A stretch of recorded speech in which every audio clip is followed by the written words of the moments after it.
Yo, Anzul. Doctor Andy, ya es que te escucho lejos, pero no era porque mi volumen está bajo. Cuéntame, No se doctor Andy. preocupe. No, solo quería comentarle que estábamos bien inspirados cuando cerró el grupo. Siempre pasa eso. Estábamos Entonces, es- tendremos muchas oportunidades para que se sigan conociendo. Afortunadamente, la distribución siempre es aleatoria. Entonces, la idea es que fortalezcan vínculos en estos espacios. Y pues nos toca de manera muy rápida tratar de resolver las preguntas para escuchar las experiencias de todos. Entonces, ya que veo que todos están conectados, doctora María Elena, me alegra que haya podido ingresar. Gracias, César, por tu ayuda. Entonces daremos inicio con esta segunda segmento de la jornada. ¿Cómo estaremos organizados? Primero escucharemos los grupos de trabajo que nos cuentan un poco los resultados de la dinámica que tuvieron. Posteriormente les haré un breve resumen y continuaremos con nuestro último conferencista. Le doy la bienvenida a el doctor Pedro Mendoza que nos está acompañando. También ha estado por acá el doctor Mauricio Soto, que siempre están presentes como equipo coordinador. Entonces, hoy iniciaremos de manera invertida, empezaremos con el equipo 5. Entonces, por favor, si alguno de los integrantes del equipo 5 que nos vaya a contar qué discutieron, cómo les fue, tienen 5 minutos para dar respuesta a las preguntas. Entonces, iniciemos con los integrantes del grupo, por favor. Hola, buenas. Yo soy Ignacio Rodríguez de Chile. Yo soy quien va a hablar del equipo 5. Decidimos que íbamos a hacer una presentación de uno, pero cualquier cosa que suceda, el resto del equipo está detrás mío para ayudar. A ver, en realidad nosotros hicimos una discusión en que planteamos un poco cómo estaba la situación en nuestros distintos lugares en base a la pregunta general. Y ahí cada uno de los distintos participantes habló un poco de sus experiencias personales. Y nos llamó mucho la atención de que hay muchas realidades distintas y en estas realidades vimos como un continuo. Y en este continuo es muy interesante porque algunos lugares tienen esto todo muy en pañales, toda esta cosa de la educación médica, de la investigación en educación médica es algo que han tenido que hacer un poco obligados porque la acreditación dice que hay que hacerlo. Y no hay nada muy armado, no hay nada muy concreto en que en general cada uno, cada docente hace un poco lo que sabe hacer, lo que cree que está haciendo bien y luego de eso se presenta, entre comillas. Esa es una de las experiencias. Después hay otras experiencias que están un poco más avanzadas en este continuo y en este espectro, y pasa un poco, por ejemplo, lo que sucede con mi universidad, la Universidad de San Sebastián, y aquí hay varios que estamos en la misma, y que existe un director de educación médica. Hay una persona que Te me quedaste congelado, Ignacio. ¿Fue solo a mí o a todos? Yo A creo mí que Ignacio también. solamente. Sí, Ignacio. No, a mí también. A mí también. Bueno, que vaya Todo. continuando alguien del a mí equipo igual 5 y de paso nos cuenta qué países estuvieron en el equipo eso. 5 con Ignacio. Ignacio, volviste. Ya te nos habías quedado congelado. Sigue, por favor. Perdón, no sé hasta dónde me Quedaste con escucharon. director de educación médica de la San Ya, Sebastián. perfecto, seguimos desde ahí. Gracias. Entonces, este director de educación médica lo que hace es organizar todo esto y lleva un poco la batuta de lo que significa todo lo que es investigación médica, educación médica propiamente tal, etcétera. ¿Y cuál es el problema que vemos con este sistema de que todavía esto no ha permeado en los docentes propiamente tales, en las bases de la universidad? Entonces, los docentes, los encargados de asignaturas no tienen claro lo que es la educación médica primero y menos la investigación. Entonces, lo que tenemos que estar haciendo y sucediendo nosotros como universidad es tratar de llevar esto hacia los actores propiamente tales. Pero existe algo ya armado. Y por otro lado, finalmente, a ver, ¿cómo decirlo? El pináculo del tema de investigación médica que nosotros nos tocó conversar es que en la UNAM, en la Universidad Autónoma de México, hay una secretaria de Educación Médica que lidera un acompañamiento de investigación en educación. Entonces se preocupan de que al menos cada departamento, que son 14 departamentos, tenga un proyecto de educación médica. Entonces, la gracia que tiene esto, que es justamente lo que yo les comentaba, que se lleva hacia los departamentos, se lleva todo esto para que ellos programen algo y hay una dirección que va ordenando toda esta cosa. Entonces, ellos tienen varias líneas de investigación. Tienen investigación en nuevas metodologías, en TICs, en aprendizaje autónomo, en autoeficiencia de los docentes, en salud mental, en violencia de género, ambiente educativo. O sea, existe ya un sistema bastante ordenado, pero lleva un mes de evolución. Por lo tanto, estamos recién empezando, pero comparado con lo anterior es un tremendo avance. Ahora, esto como en términos generales, ¿qué es lo que vimos, qué es lo que encontramos nosotros? Y que en general en todas estas situaciones que están distintos en avance, todos tenemos muy parecidas brechas y muy parecidas limitantes en poder llevar esto a la práctica. Y básicamente lo que hemos visto más comúnmente es el presupuesto. Generalmente no hay un presupuesto asignado, no, como no es algo armado de mucho tiempo, no hay mucho presupuesto, por lo tanto hay que estar rapiñando de distintos lugares un poquito de plata.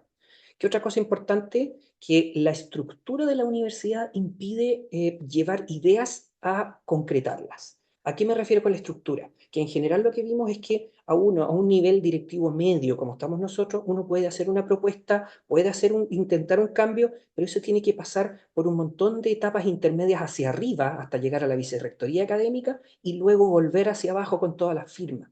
Lo que hace que si a alguien se le ocurre una idea hoy día, junio 2026, lo más probable es que se aplique como en enero 2028.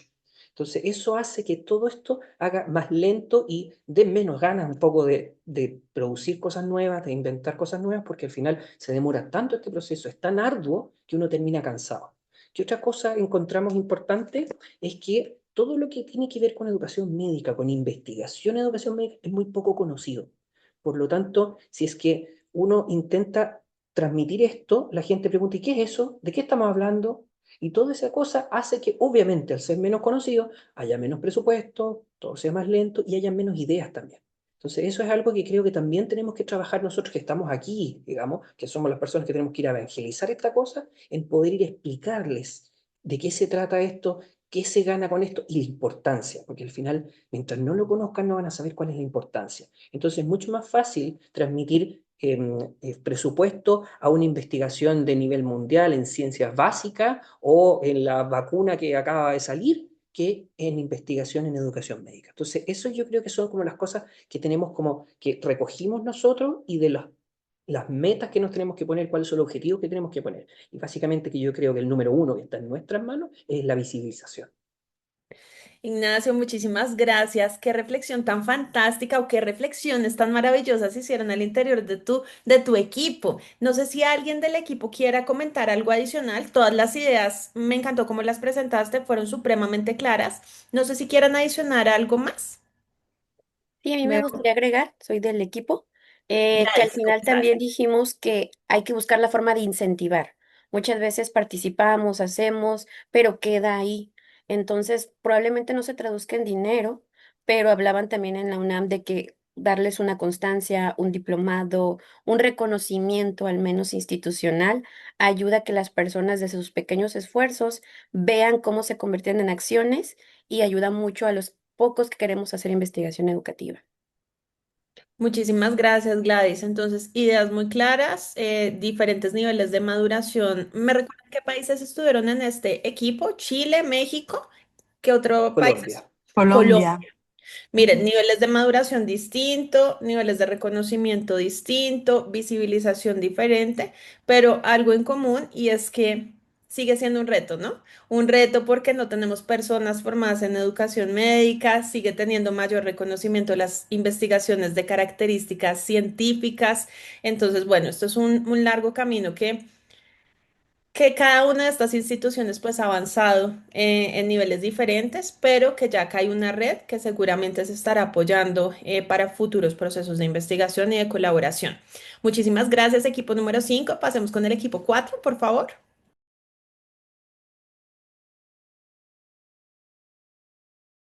Ay, no estoy seguro si somos nosotros, pero creo que sí, ¿verdad?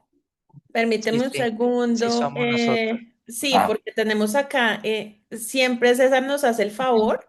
Entonces, en el equipo 4 estamos con la doctora Dolia Maya, el doctor José Ignacio, el doctor José Copado, el doctor Milcías y el doctor Salim. ¿Sí? ¿Son ustedes? sí. Vale, pues Perfecto. entonces, nosotros la problemática que decidimos abordar fue el seguimiento de egresados desde la Escuela de Medicina y la pertinencia curricular relacionada con este seguimiento. Entonces, bueno, vimos un poquito el contexto. Lo que vimos del contexto fue, pues que hay algunas barreras que no podemos, bueno, ¿no? O sea, hay que trabajar con esas barreras como áreas de oportunidad. Entre ellas, pues podría ser la falta de información, por una parte falta de información verídica, por otra parte un fácil acceso a la información, pero hay que hacer esa relación. Y ya relacionado con los egresados, pues lo que veíamos es que de los áreas de oportunidad que tenemos es tener un feedback con ellos, tener un contacto con los egresados, tener un feedback con ellos y que ellos nos estén dando el feedback de cómo fue su experiencia ya como egresados del currículo que se les brindó ya en el mundo actual de la medicina, ¿no? Ya con sus empleadores. Entonces, este, bueno, nosotros lo que dijimos que eran nuestras evidencias fue que habría que revisar los campos de acción tradicionales y los sobrevinientes y hacerlo a través de grupos focales. ¿Qué quiere decir esto? Pues hacer grupos focales con nuestros egresados y que ellos nos den su punto de vista sobre el currículo. ¿No? O sea, qué es lo que realmente están utilizando? ¿Qué tecnologías están utilizando hoy? ¿Qué aptitudes les están solicitando hoy? Y realmente cuáles son las fortalezas y debilidades del currículo que ellos manejaron. Por otra parte, acercarnos a los empleadores, directamente acercarnos a los empleadores y ver cuáles son las fortalezas, las aptitudes que están solicitando como prioritarias en los egresados para que puedan pues ejecutar sus actividades, sus acciones. Discutimos también un poquito sobre aquello que le pudiéramos llamar como egresados de éxito, qué realmente hace a un egresado poderle llamar egresado de éxito. Y pues bueno, ¿no? Discutimos un poquito que muchas veces pensamos que un egresado de medicina de éxito es aquel que después de llevar medicina tuvo algún posgrado, tuvo algún curso de especialidad, ¿no? Pero entonces deja un poquito desnuda la parte de medicina. O sea, ¿quién es aquel egresado que estudió medicina, meramente medicina, y lo podemos llamar como egresado de éxito? Eh, Vimos también otra parte en esta parte del seguimiento a los egresados, que hay que ponernos en contacto con aquellos que están vinculados con nosotros como profesores, como administrativos, tal vez en algún campo clínico, que sigamos teniendo contacto con estos egresados y que de nuevo nos den su feedback. Ahora sí, como una parte su feedback como egresado, ya lo que están haciendo en su práctica clínica, pero además, como están teniendo contacto con estudiantes de las generaciones actuales, que también nos den su feedback, ¿no? O sea, que haya esta comparación entre lo que ellos, su experiencia como estudiantes y ahora su experiencia en contacto con estudiantes, pero ahora ya eh, como egresados. Y pues tener también vinculación con estos egresados, ya sea de nuestra propia universidad o pues de otras universidades. Y finalmente, entonces, ¿no? Siendo este nuestro panorama, nuestro contexto, pues las decisiones que tomamos en cuanto a esta problemática del seguimiento de los egresados y qué nos pueden aportar a la pertinencia curricular, pues es que de acuerdo a lo que ellos nos vayan indicando, podamos hacer nosotros ajustes curriculares, ¿no? Ajustes curriculares cada que corresponda hacerlo, ¿no? Según los periodos establecidos, o cuando haya avances, meterlo como cursos flexibles, ¿no? Es decir, aunque ya esté el currículo bien establecido, pues meter a la par del curso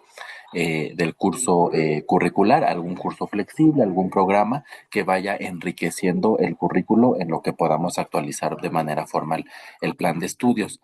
Eh, Trabajarlos siempre desde el punto de vista del plan de estudios, ¿no? Estos ajustes siempre encaminados a hacer modificaciones directas al plan de estudio y que haya una inmersión en el campo según las necesidades expuestas. Es decir, ya hacer nuestros cambios al currículo, al plan de estudios, pensando en las necesidades que se les está pidiendo a los egresados en el campo real de trabajo, ¿no? Por parte de los empleadores. Hacer una comparación con el ejercicio real del médico, es decir, ya tengo mi currículo hecho y compararlo realmente con lo que está haciendo en su práctica clínica, ya sea en un ámbito hospitalario, ya sea con empleadores, realmente comparar qué estamos enseñando por acá, qué metodologías usamos con las que realmente les va a sacar provecho y ver las exigencias que nos está pidiendo el mundo actual, ¿no? Analizarlo, incorporarlo al currículo, incorporar la parte de sustentabilidad, incorporar la parte medioambiental, ¿no? Incorporar todo esto que a pasos agigantados nosotros podemos actualizar un plan de estudios cada cierto tiempo, pero podemos hacer un plan de estudios del 2025 y hoy 2026 vemos una necesidad nueva, ¿no? Entonces, ver la manera en que como este mundo que va tan rápido, podamos incorporarlo al plan de estudios y finalmente, pues, hacer el análisis de los avances tecnológicos que también van muy rápido en el campo real, en donde practican los médicos en su práctica clínica, junto con los avances tecnológicos que nosotros pudiéramos ofrecer e incorporar al plan de estudios, ¿no? Si pueden ser los mismos o a través de simuladores que sean lo más parecidos posibles. Entonces, pues bueno, pues ese fue el análisis que hicimos, ¿no? En resumen, cómo los egresados nos pueden brindar mucha información para nosotros poder ajustar el currículo y el plan de estudios. José Ignacio, muchísimas gracias a los integrantes del equipo 2. Veo personas de Colombia, de México. ¿Se me queda algún país por fuera? Milciades, ¿cuál es tu país? República Dominicana. Ah, y de República Dominicana. Entonces, ustedes tuvieron un abordaje distinto de la pregunta y ya se fueron a aterrizarlo. Bueno, si yo quisiera hacer un proceso de investigación en el campo de la educación para hacer un ajuste curricular a partir de los perfiles de los egresados y el impacto que están teniendo y cómo se están articulando realmente con las exigencias pues, de cada uno de los países, mire todos los elementos que uno tiene que tener de manera muy general en consideración y la importancia de visibilizar los procesos de investigación en educación de manera formal. O sea, esto no puede ser algo anexo, no puede ser algo secundario, no puede ser algo que visibilicemos cuando nos toca llenar un anexo o estamos en un proceso de acreditación. Esto tiene que ser algo continuo, que tenga profesores formados, que sea tenido en cuenta para tomar las decisiones. Y esto se conecta con la presentación que yo les hacía al inicio. Nosotros no podemos estar tomando decisiones de ajustes de nuestros currículos a partir de pronto percepciones únicamente o intuiciones o tal vez a partir de referentes internacionales que no han sido aterrizados a nuestro contexto propio. Muchísimas gracias, José Ignacio, por tu participación. Continuemos con los integrantes de la sala 3. Simán, un segundito, deme un minuto, voy a cambiar la red de conexión porque los estoy escuchando un poquito intermitente. Permítanme.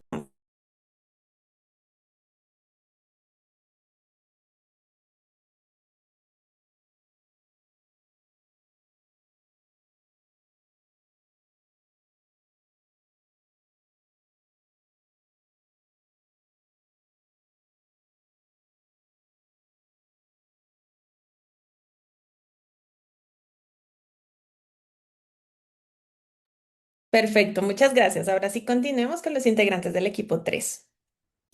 Hola, buenos días a todos. Somos del integrante del grupo número 3. Esta vez me tocó presentar. El grupo está compuesto por Margarita Murieri de Argentina, Susana Cáceres de Chile, Joseph Vilca de Perú, Américo Lombardo de Panamá y que les habla Sebastián Dubo de Chile. Fuimos resolviendo cada una de las preguntas y primero nos situamos en conversar sobre las barreras y facilitadores y vimos como una de las principales, como en la mitad, entre barrera y facilitador, que gran parte de los países cuentan con organizaciones de acreditación en educación superior y eso ya nos da un marco de datos e indicadores que nos pueden evaluar diferentes fases del proceso formativo, desde el perfil de ingreso, seguimiento y egreso, incorporando también a los empleadores y las trayectorias académicas que pueden tener posteriormente los estudiantes. Y eso también puede ser una barrera porque la calidad de los datos, dependiendo de cuál sea su origen, puede no ser tan buena. Y eso puede afectar también las investigaciones que uno pueda aplicar. Entonces vimos como línea de base, tenemos datos, tenemos indicadores, pero probablemente depende de dónde vengan y cómo se obtienen, podemos lograr mejores resultados en los procesos de investigación que queremos plantear.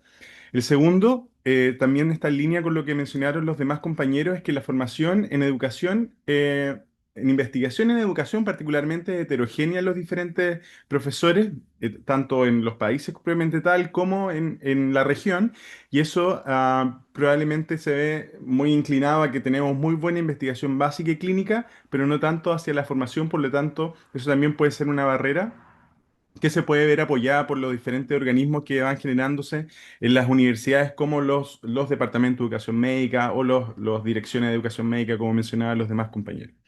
¿Existen diferencias en el lenguaje común, en qué es lo que se define como educación en salud y cuál es su scope de trabajo? Y eso también puede acentuarse en los países dentro de la región. Muchas veces no está tan bien valorada y pensamos que esto debiese ser un requisito desde la cultura organizacional, y cada vez más las universidades están propendiendo a que se haga muy buena investigación en salud. En formación, perdón, en salud. Por lo tanto, eso también nos puede favorecer los estándares de mejoramiento continuo en los procesos de acreditación. Y hay algunos factores que vimos comunes dentro de varios países, que hay académicos que tienen contrataciones en diferentes universidades, entonces los profesores a tiempo parcial impiden probablemente un sentido de identidad o pertenencia a los proyectos educacionales comunes, y eso puede fraccionar también los resultados que puedan generarse en investigación. Sobre los actores que están relacionados en el proceso de investigación en formación, creemos que dentro del contexto tiene que estar el marco referencial de cada uno de los países, pero también los modelos educativos de cada institución. Y planteamos los actores en tres capas: una capa directiva desde la rectoría, decanatura, vicedecanaturas, direcciones de carrera; una capa de los formadores y muy importantemente también los estudiantes, que tienen que estar dentro de esa fase de retroalimentación en investigación. Y de las estrategias de liderazgo, creemos que la motivación, tanto vertical como horizontal, tiene que estar muy presente, pero por sobre todo el diálogo abierto entre los actores que mencionamos anteriormente, para poder lograr mayor participación. Primero, para hacer un diagnóstico que sea concreto y real, y que esto pueda ser mucho más simple poder establecer la adopción de mejoras posterior.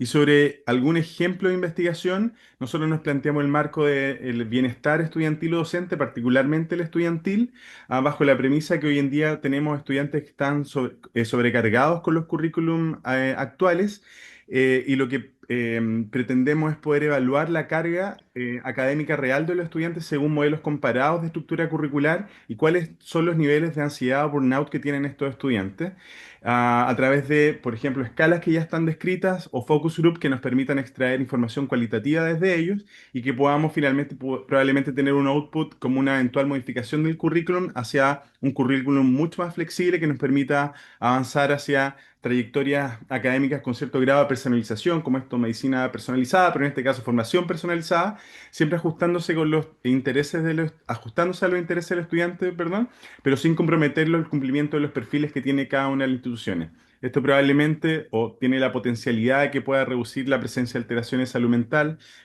Son teorías, hipótesis que tenemos que testear, pero lo planteamos desde ese punto de vista. Sebastián, muchísimas gracias. Realmente tuvieron la posibilidad de discutir varios puntos de interés. Yo creo que uno de los mensajes clave que podemos transmitir al resto de los integrantes del equipo es: los procesos de educación, los procesos de investigación en el campo de la educación médica o para profesionales de la salud tienen que formar parte de la cultura organizacional, y esto se debe transmitir a todos los integrantes del equipo, teniendo en consideración los actores que tú mencionas. Vamos para allá. Esto es inevitable, particularmente por lo que tú mencionas: educación médica de precisión y todos los procesos de evaluación alineados con esto. Cada vez nos exige, el sistema educativo nos exige esto: que la educación sea personalizada, que nosotros entendamos estos datos y vayamos ajustando nuestros currículos, la manera en que se enseña de acuerdo a las necesidades de nuestras comunidades. Entonces, no, muy interesante los aportes de tu equipo. Muchísimas gracias. Continuamos con los integrantes del equipo 2, por favor.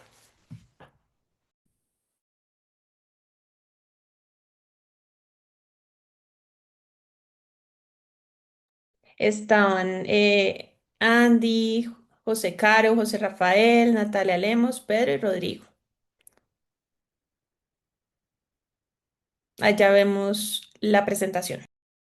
Hola, buenos días para algunos, tardes para todos. Bueno, Nuestro equipo, pues, creo que va a sintetizar un poco de lo que ya todos hemos venido hablando y nos planteamos, pues, de qué sirve la investigación en educación médica si no se traduce en decisiones que transformen la formación de nuestros estudiantes, porque ya, pues, como lo vienen diciendo todos nuestros compañeros, necesitamos ir dirigiendo a la necesidad de cada uno de ellos sin perder, pues, las esencias básicas de nuestras instituciones y el perfil de nuestros egresados.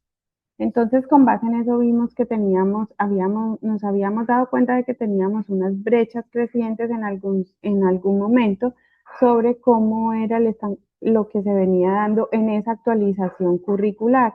En algunos lugares vimos que estaba muy estancado, había más de 10 años en esa actualización, en otros pues vimos que hay como una experiencia de éxito, que esa actualización se hace con un periodo pues de 3 años, en algunos otros como en nuestro país casi mucho se hacen es a través de renovaciones o acreditaciones de los programas y que esas brechas pues generarían o deberían generar unas políticas claras institucionales que generaran periodicidad en la evaluación del currículo, además de eso, que esos comités curriculares fueran más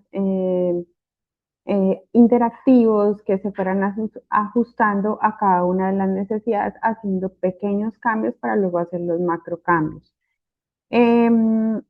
Consideramos de que la frecuencia debería ser pues continua, inclusive pues aquí vimos que vimos uno de cada 3 años, que ese motor de cambio no solamente debería ser dado por la inercia institucional, sino principalmente mirar en esos estándares internacionales y pues reconocer lo que la Federación Mundial de Educación Médica nos aconseja también tener base de decisión a través de datos y los resultados de aprendizaje, cómo los medimos, cada cuánto se miden, se cumplen, no se cumplen, se logran las competencias, no se lograron, por qué no se lograron, y hacer un mecanismo de evaluación que fuera continuo y siempre esa métrica ser validada por otros pares con el fin de que pues sea mucho más efectiva.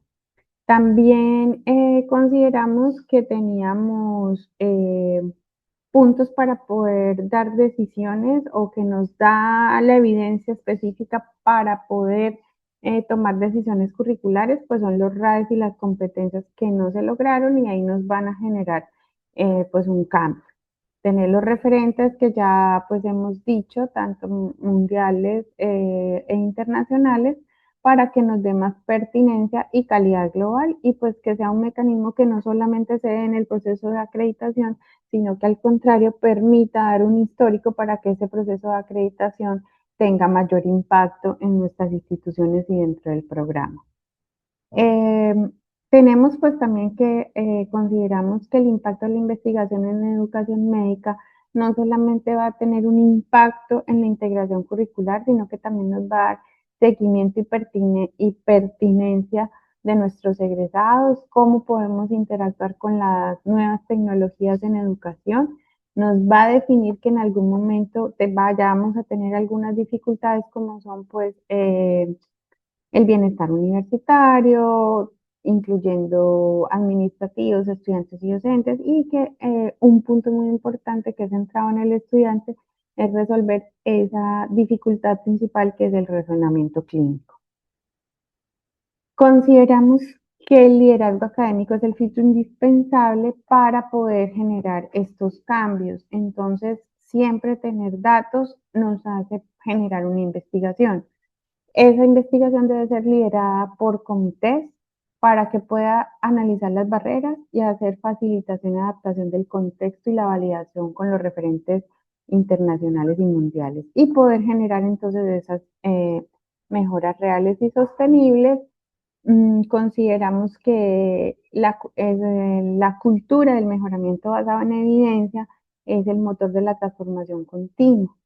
Medimos, generamos datos, tenemos la evidencia, hacemos los análisis de las brechas, generamos políticas y de ahí generamos la mejora en la formación de cada uno de nuestros profesionales.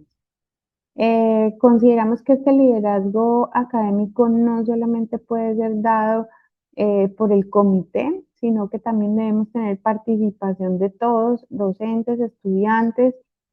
Consideramos también aquellos empleadores y también los centros de educación médica que sean como los que nos dan esa validez técnica para que se logre la información adecuada. Y pues aquí, como vuelvo y lo repito, consideramos pues una experiencia de éxito que en la Universidad de San Marcos tenemos que ya es por norma institucional que los cambios se dan cada 3 años y que están acompañados a procesos de acreditación o que esta educación basada en la evidencia obliga también a salir de nuestro dinero. Esto fue lo que consideramos como un plan de acción, pues los comités activos donde capaciten y empoderen a los comités curriculares con participación docente y estudiantes reales, indicadores claros y con un nivel de validación por otros pares, evaluación obligatoria, teniendo claro que sea una norma institucional y que se tomen esos datos para poder generar unos resultados pertinentes. Y siempre tener o recomendamos tener un soporte técnico a través de pues, centros de educación médica como motor analítico de este acompañamiento de innovación curricular, ya que pues como muchos de nuestros compañeros lo han dicho, no todos los docentes tienen esta formación. Y pues para llevar de la teoría a la práctica consideramos que no se debe quedar solo en los artículos, sino que debe convertirse en una política y una práctica que cambie pues a nuestras universidades y principalmente a nuestros programas, o sea, que sea siempre un proceso continuo que muchas veces pues sé que todos hacemos comités curriculares, pero no sabemos qué tanto impactan esos cambios, esos mínimos cambios en la formación médica.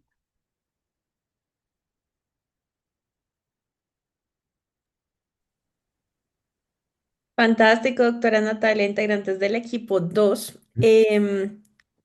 Me facilitaron el cierre del segmento porque nos dieron un mapa de ruta muy claro de lo que deberíamos hacer en nuestras instituciones al momento de empezar a implementar estos procesos de investigación en educación con fines de ajustes curriculares, es decir, con un propósito. Tú lo dijiste muy claro. Yo no investigo por publicar y ya, porque esto se queda en una revista, ¿sí? Para que vean que yo investigo, sino realmente cuál es el impacto que están teniendo estos procesos que requieren muchísimo esfuerzo, lo hemos discutido con cada uno de los equipos, muchísimo esfuerzo como para que esto se quede guardado en un anaquel o que simplemente digan así, publiquen en una revista de alto impacto. Andy, por favor. Y sí, no me extiendo mucho, agradecer a todo el equipo. Yo estuve parte, la verdad es que fue muy satisfactorio escuchar muchos puntos de vista de muchos lugares del mundo. Solo quisiera agregar algo final. El primer equipo comentó sobre también los ajustes a lo largo del tiempo entre este periodo de interactualización. Y aquí nosotros aportaron, por ejemplo, que eso sería en el microcurrículum, que cada área de competencia, cada área de la universidad, cada departamento puede hacer los ajustes necesarios sin esperar la actualización mayor. Y ya que llegue la actualización mayor, entonces mostrar evidencia si esos cambios en el microcurrículum también impactaron en esa área. De tal manera que adelantamos el proceso de generar datos ya teniéndolos durante nuestra acción en las universidades. Entonces, lo que hablamos ahorita fue del macro, pero también contemplamos el micro porque no van desligados, uno de la otra no van desligados, y el micro creo que, como bien comentaron hace rato, es una estrategia muy útil para las necesidades emergentes. Entonces, nada más quisiera hacer ese aporte porque creo que es importante también tenerlo en cuenta, que entre periodos de actualización pueden pasar muchísimas cosas, como una pandemia global, una pandemia. Entonces, sería todo. Mira, muchísimas gracias por ese aporte y es súper valioso porque nosotros deberíamos estar en proceso de evaluación continua, o sea, tener en nuestra mente, bueno, yo cómo voy a identificar qué ajustes debo hacer para el siguiente semestre. Debería tener instrumentos diseñados, generar procesos de entrevista, obtener feedback no solo por parte de los estudiantes, sino también del equipo de profesores que hace parte de la asignatura y de otras personas que nos ayudan. Entonces, de repente, si estamos haciendo actividades en simulación, también obtener retroalimentación de nuestros actores de simulación, de todo el equipo técnico, para mirar yo cómo voy haciendo ajustes y cómo voy mejorando y no espero a que sea el proceso de revisión completa y me doy cuenta que tengo una cantidad de fallas que no fui mejorando en el tiempo. Muchísimas gracias. Nos vamos con el último equipo, el equipo número uno, ya para escucharlos y daríamos cierre a este segmento para escuchar a nuestro último conferencista. Integrantes del equipo número uno, por favor. Muchas gracias, doctora. Bien, voy a permitirme compartir. No sé si se puede visualizar. Estamos viendo tu pantalla, sí, ya estamos viendo, solo falta que lo pongas en manera de proyección y ya. Ya, Ahí lo vemos correcto. perfecto. Muy bien, gracias. Presentar al equipo, el doctor Erwin Tito de Perú, la doctora María José Arcaya de Perú, el doctor Jorge Sánchez de México, mi persona también de Perú, la doctora María Elena Velázquez de Colombia y el doctor Ray Tixe de Perú. Trabajamos el encargo del día de hoy de poder analizar la investigación de educación médica y la toma de decisiones curriculares. ¿Cómo pueden, la pregunta importante, cómo pueden los líderes académicos lograr que la evidencia y la investigación en educación se traduzca en decisiones curriculares e institucionales que generen mejoras reales y sostenibles? En realidad, el tema ha sido bastante amplio, como ya han dicho, quizás ya al terminar la sesión recién estábamos en lo mejor de poder tratar la realidad de cada una de nuestras instituciones. Sin embargo, quisimos consolidar algunos datos, algunas barreras respecto al incorporar la evidencia en la toma de decisiones tienen que ver con la falta de continuidad, es lo que conversamos. A veces sí hay la intención de poder incorporar la data que tenemos de la investigación en educación médica, pero se implementa para el proceso de acreditación o para el proceso de evaluación y luego es discontinua, ¿no?, su ejecución. Algunos mitos que tenemos, por ejemplo, priorizamos como académicos la investigación médica en sí y no ahondamos en temas de investigación médica, ¿no? Entonces eso es importante. Pensamos que una es más compleja que la otra o qué sé yo, pero qué importante es recordar que también los criterios de la World Federation for Medical Education y de otras instituciones acreditadoras contemplan y solicitan evidencia de la investigación en educación médica que realizamos y también del impacto de esta en la institucionalidad de la escuela. Facilitadores, creo que una de las herramientas que nos facilita este proceso de incorporar la evidencia en la toma de decisiones son las capacitaciones, en especial esta que nos permite tener un foco o un escenario para poder dialogar y poder cada uno obtener la información necesaria e incorporarla en sus propios contextos. Los actores institucionales, como ya lo han mencionado los grupos anteriores, estamos involucrados todos, desde las autoridades, que son el motor y son el respaldo para las actividades de las que los docentes y estudiantes también participamos, ¿no? Hasta, en realidad, la comunidad universitaria, la comunidad de la escuela. Las estrategias de liderazgo necesarias para promover una cultura de mejoramiento basada en la evidencia, consideramos que una de las estrategias es la información, que todos sepamos la importancia de, que todos sepamos la utilidad de, que todos sepamos cómo aplicar los resultados de la investigación, ¿no? Y la sensibilización que va de la mano con la utilidad, el impacto y el concretar el deseo de formar excelentes médicos para la sociedad. Siempre tenemos que la investigación puede darse antes de implementar, después de implementar esto para medir el impacto y ser incorporada en este ciclo de mejora continua.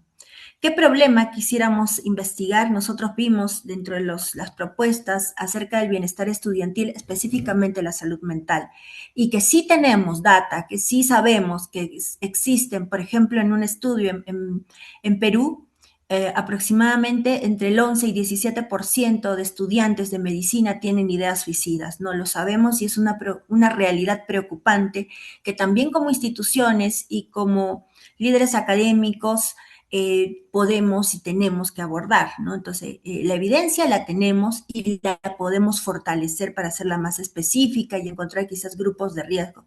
¿Qué decisiones o cambios podrían derivarse de estos hallazgos? Nosotros vimos que habían medidas de afrontamiento. Quisimos tocar el tema de las medidas de afrontamiento que tenemos como escuelas y como universidades frente a este problema que afecta el bienestar estudiantil, ¿no? los colegas compartieron acerca de centros de investigación en salud mental que sí existen, entonces la importancia de fortalecerlos. Instrumentos como la ficha de evaluación integral de los estudiantes para que sean herramienta de los tutores y docentes, replicar acciones eficaces, el benchmarking que también se puede utilizar en educación médica y en salud mental, expertos, los docentes que son expertos especialistas en las materias que imparten tienen que tener conocimientos para también abordar, acompañar, conducir problemas de salud mental en los estudiantes. Necesidades de salud mental, evaluación psicopedagógica como una experiencia antes de ir al internado y que se comparte como herramienta de acompañamiento para los tutores, primeros auxilios psicológicos, convenios con establecimientos de salud, chatbots para los docentes y tutores como herramientas, ¿no? Y ciclos de mejora continua como parte de todo este grupo de herramientas y estrategias. El cambio curricular que podría derivarse, ¿no? Incorporar espacios dentro de la currícula, no solo es conocimientos, no solo es prácticas, no solo son procedimientos, habilidades, sino que tenemos la obligación de fortalecer el desarrollo de aptitudes y actitudes en nuestros estudiantes, y eso incluye espacios y tiempos con actividades ad hoc. Incorporar estrategias transversales, incorporar lineamientos claros, plasmarlo en los planes operativos de universidades y escuelas, y volvemos a la investigación educativa en medicina como herramienta importante antes de la acción, después de la acción, medir el impacto, incorporarlo al ciclo. Establecer algoritmos, la recomendación para fortalecer este liderazgo de acuerdo a nuestras realidades, de acuerdo a nuestros contextos, establecer algoritmos y flujogramas claros, ¿no? Que permitan desde que la investigación médica se traduzca en acciones claras y concretas de las cuales se pueda hacer un seguimiento y entrar a una dinámica que sabemos es imparable, ¿no? La investigación antes, después, medir el impacto del ciclo. Buscamos que los estudiantes puedan obtener salud física, salud mental, mantener esta salud física y mental que les permita cuidar la salud de los demás. Para eso la importancia de la educación médica, establecer indicadores. Esto es importante porque no podemos mejorar lo que no se puede medir, y para también establecer indicadores claros está la investigación médica en nuestras respectivas realidades. Muchas gracias. Muchísimas gracias, Sandra. Ustedes abordaron uno de los componentes que estaba claro dentro de la guía y era posibles situaciones susceptibles de investigación en nuestras instituciones. Y el propósito de esa pregunta era claro, ¿no? Identificar tal vez cuáles situaciones son comunes y qué rutas posibles podríamos implementar para empezar a investigarlas, ¿sí? Entonces, esto es básicamente una lluvia de ideas fíjese que a mí también me interesaría investigar salud mental. ¿Usted cómo lo haría? Ah, mire, de repente yo lo puedo hacer de esta manera. Y esto contribuye realmente en que podamos optimizar los procesos de investigación al interior de nuestras organizaciones. Entonces, quiero agradecerles porque realmente vi que todos participaron muchísimo en cada uno de los grupos y vimos que nos traen ideas valiosísimas, rutas claras, propuestas de posibles maneras de investigar o problemáticas a investigar en el campo pues de nuestras instituciones para hacer ajustes curriculares. Antes de ir con la charla final, aunque ya el grupo 3 me adelantó un trabajo gigantesco del grupo 2, les voy a compartir mi pantalla para que veamos ideas que debemos aterrizar y que nos debemos llevar de este segmento. Permítanme, les comparto la pantalla. Entonces.